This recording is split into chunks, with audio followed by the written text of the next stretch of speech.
Ramsar YouTube channel में आप सभी का एक बार फिर से बहुत बहुत स्वागत है। उम्मीद है साथियों कि आप सभी स्वस्थ होंगे। और देखिए, आप सभी को जैसा कि पता है कि कई साथी अभी भी हमारे इंतज़ार की घड़ी में हैं। अब जो वेटिंग वाले हैं, वेटिंग वालों से पहले तो कहीं ना कहीं उन साथियों को अपनी नियुक्ति का इंतज़ार है जो कि मेरिट में आ चुके हैं। क्योंकि एक तरफ मेरिट सूची में आना और दूसरी तरफ स्कूल की अलॉटमेंट नहीं आ पाना, ये बहुत अंतर वाली बात है। यदि आप किसी को बताते हैं कि मैं मेरिट में हूँ लेकिन मुझे स्कूल नहीं मिला है, तो ये अपने आप में एक विडंबना है। ऐसे लगभग मेरे काफ़ी साथीगण हैं जो कि अभी परेशान हो रहे हैं। ठीक है, तो ये खबर आप देख सकते हैं भोपाल दैनिक भास्कर से आई, इंदौर से, कि जनजातीय स्कूलों में शिक्षकों की कमी है और बच्चे कैसे बनेंगे काबिल। शिक्षकों की अंतिम चयन सूची तो जारी कर दी गई लेकिन नियुक्ति तो जो है वो अटका दी गई है। 5,704 चयनित जो शिक्षकों या उम्मीदवारों को ना स्कूल की अलर्ट कर रहे हैं और ना ही ज्वाइनिंग दे रहे हैं। मतलब सोचने वाली बात है कि अभी आप देख सकते हैं कि कल कल या परसों में 14 तारीख से फॉर्म भरे जाने हैं वर्ग 3 में। आप ये विचार करिए कि उनको इतना पता है कि हमें वर्ग 3 की भर्ती करवाना है। आपको ये होश नहीं है कि 2018 में भी हमने इसी प्रकार से एक भर्ती करवाई थी, उनकी हमें ज्वाइनिंग भी देना है। मतलब आप चाहते हो कि हमें भाई भर्तियों को कराना है, शिक्षक नियमित रखना है, लेकिन कार्यभार उस हिसाब से आप कहीं क्यों नहीं संभाल रहे हो। आप डिपार्टमेंट को अपडेट करिए। मतलब कहाँ सोए हुए हैं, किस बात का आप इंतज़ार करवा रहे हैं, आप ये बताइए ज़रा। कहाँ समय लगा रहे हैं आप। या तो आप लोग, हम कह सकते हैं, तानाशाही प्रशासन के अंग हैं। आप ये बताइए कि डीपीआई ने 5 अक्टूबर को जारी किए अपनी मेरिट लिस्ट। 7 अक्टूबर को आदेश जारी कर दिए कि हम इस स्कूल में आपको डाइस कोड के साथ ज्वाइनिंग दे रहे हैं। 15 दिन के अंदर साथियों ने ज्वाइनिंग ली। उनके अगले महीने 15 नवंबर को उनकी पहली सैलरी आ चुकी, जिससे उन्होंने सबको मिठाई खिलाई। मतलब 1 महीने के अंदर पहली सैलरी आ गई। यहाँ ये भाई साहब बैठे पड़े हैं, 3 साल से भर्ती करा चुके हैं, हमेशा हर काम में डबल लेट करते हैं। डीपीआई यदि एक दिन लेट करेगा तो कम से कम एक पूरा महीना लगा देंगे ये। मैं पिछले 2 वर्षों से देख रहा हूँ कि ट्राइबल विभाग, पता नहीं, नाम जैसा नाम है वैसा काम है। नाम ही है ट्राइबल विभाग कि मतलब जनजातीय विभागों में, पर इतना उलझा पड़ा है विभाग कि कोई भी सुध नहीं है विभाग को। पता नहीं कि कब तक चीज़ें क्लियर कर पाएगा विभाग, समझ में नहीं आ रहा ट्राइबल के बारे में। तो देखिए, खबर भी है। जो बेटिंग वाले साथीगण हैं, देखिए उन पर भी हम चर्चा करेंगे, क्योंकि जो बेटिंग के, देखिए इतना मुझे विश्वास है, एक छोटी सी चीज़ मैं आपको कंफर्म कर दूं। इतना कंफर्म हो चुका है कि वेटिंग वालों के लिए समय ज़्यादा बिल्कुल नहीं लगेगा। मुश्किल से 5 दिन लगेंगे आपकी पूरी प्रक्रिया को होने में। थोड़ा सा क्लियर कर दूं, देखिए डीपीआई यदि आपकी वेटिंग लिस्ट को लेकर के दूसरी राउंड करवाता है, दूसरा राउंड यदि करवाता है, तो ये मान के चलिए कि उस दूसरे चरण में 1 दिन 2 दिन मेरिट सूची में लगेगा और उसके दूसरे तीसरे दिन आपको आपका स्कूल मिल जाएगा।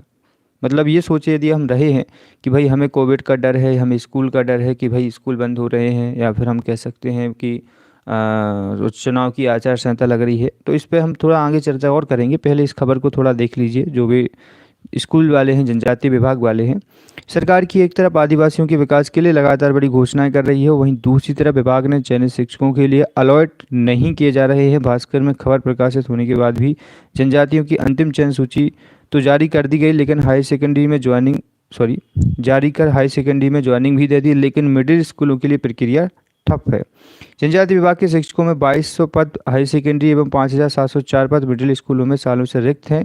इन पर भर्ती के लिए 2018 में पीईबी के ने परीक्षा लेकर वरीयता सूची विभाग को दी थी। लोग कुल 7,400 हैं, 7,904 पदों पर शिक्षकों की नियुक्ति होना है।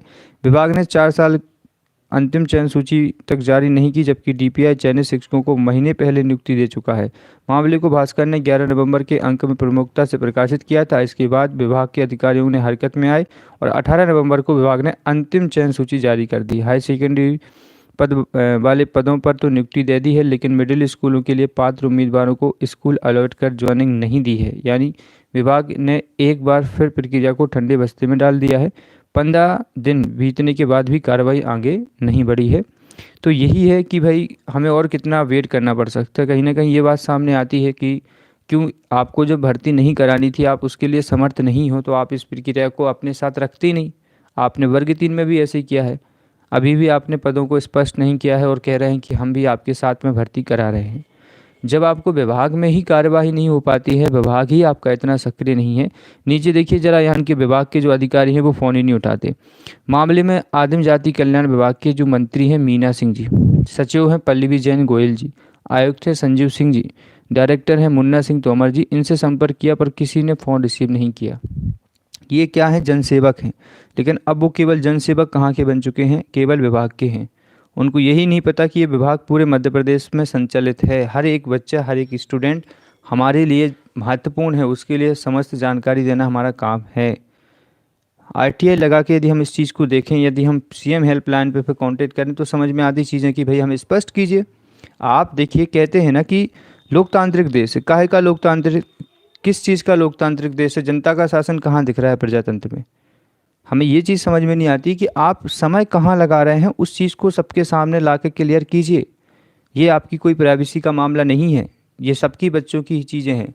तो इसको स्पष्ट करने के लिए क्यों नहीं आ रहे हैं आप। कोर्ट जाइए तो कोर्ट राजनीति करता है, फिर वही चीज़ है कि मतलब हम करें तो क्या करें बताइए। यही चीज़ है कि हम भाई वेट करते हैं, एक हम सात्विक तौर पे देखें, एक शिक्षा के तौर पे तो चीज़ें जहाँ तक हैं, पर यही है। अब देखते हैं आगे भाई, मामला थोड़ा सा समय ज़्यादा ले रहे हैं, तो आगे भी हम थोड़ा और वेट कर रहे हैं कितने दिनों तक और हम इस चीज़ को देख सकते हैं। बाकी उम्मीद है कि जल्दी करें। 1 हफ्ते का बोला था मुझे 2 से 4 दिन पहले, अब वो 1 सप्ताह इनका समाप्त होने की कगार पर है। लगातार विरोध भी हम कर रहे हैं और हो सकता है कि इस वीक में जारी हो जाना चाहिए था। एक जो खबर आई है, हो सकता है इस खबर से भी उनके लिए कुछ दबाव पड़े, ठीक है, मीडिया की वजह से, तो हो सकता है कि 1 हफ्ते के अंदर काम हो जाए। और जो बेटिंग वाले साथीगढ़ हैं उस पर हम चर्चा करेंगे अगले वीडियो में, एक अच्छी खबर के साथ और एक रिकॉर्डिंग के साथ, एक खतरनाक रिकॉर्डिंग जो कि एक अधिकारी की है, बहुत ही उच्च कोटि के अधिकारी हैं। बिल्कुल मैं बात करूंगा रुचिका जी, मुझे पता है कि जो बेटिंग वाले साथीगण हैं वो बहुत ही ज़्यादा तनावग्रस्त हैं। हालांकि जनजाति वालों के लिए एक बात स्पष्ट है कि उनका नाम आ चुका है, तो कहीं ना कहीं वो निश्चिंत है कि भाई ज्वाइनिंग तो मिलेगी क्योंकि अब हम मेरिट में हैं। पर बाकी जो वेटिंग वाले हैं, इतने अच्छे नंबर के बावजूद भी उनको कहीं भी कोई सलाह नहीं है, कहीं भी कोई ठिकाना नहीं है, ना कहीं नाम आया है मेरिट में, ना स्कूल का पता है, कब तक ज्वाइनिंग होगी कहाँ पता है। तो वो काफ़ी चिंतित हैं। प्लीज़ हम इस पर चर्चा करेंगे। बहुत बहुत शुक्रिया आप सभी का, और मुझे भी आप लोगों की बहुत चिंता है। अब वो देखिए जो चले गए हैं हमारे सामने ज्वाइनिंग लेकर, अब उनका तो ठीक है, वो अपनी लाइफ में व्यस्त हो चुके हैं, परंतु मुझे बहुत ज़्यादा चिंता है आप सभी की जो वेटिंग में है उनको लेकर के। साथियों बहुत ज़्यादा मैं, और इस संबंध में थोड़ी देर बाद एक वीडियो और लाऊंगा, उस पर हम स्पेशली चर्चा करके देखेंगे कि क्या संभावना है। देखिए एक बात तो ज़रूर है, जनवरी तक हम वर्ग 3 के पदों को निकलवाने की कोशिश करेंगे यदि चुनाव की आचार संहिता नहीं लगी तो। एक बात क्लियर है, इस पर हम बहुत प्रयास करेंगे, ठीक है, बहुत प्रयास करेंगे कि भाई कितने भी पद लाएं आप स्पष्ट करें। बिना पदों को घोषित आप भर्ती कैसे कर सकते हो। आप 10,000 5,000 दे दो और कह दो कि भाई हमने तो इतने ही पद स्वीकृत किए हैं, 4,000 पद दे दो, फिर हम क्या करेंगे एग्ज़ाम देने के बाद। अभी समय है, इस पर चर्चा की जाए कि पदों कितने हैं, ठीक है। चलिए शुक्रिया, धन्यवाद, आप सभी का दिन मंगलमय हो। इसी शुभकामनाओं के साथ वीडियो को एंड करते हैं और बहुत जल्दी हम आप सभी से मिल रहे हैं। हाँ बिल्कुल, अनुज मिश्रा जी जिनका नाम डीपीआई में कहीं नहीं है, उनका इसलिए आ सकता है यदि उनके पदों के अंतर्गत उनके 200 रैंक ज़्यादा हैं या 300 रैंक भी ज़्यादा हैं वर्ग 2 में, तो 300 रैंक के आसपास भी ज़्यादा हो रही है, उनके पोस्टों के आसपास में इंक्रीज है, तो मे भी पॉसिबल 200-250 बच्चे तो एटलीस्ट बाहर हुए ही हैं। वर्ग 1 में तो काफ़ी चांस बनेंगे। उसका विश्लेषण थोड़ा बड़ा है, मैं आपको आगे चल के बता दूंगा। देखिए अनुज जी, चलिए रविंद्र जाजपूत जी, हम जनवरी में करेंगे ये सब चीज़ें।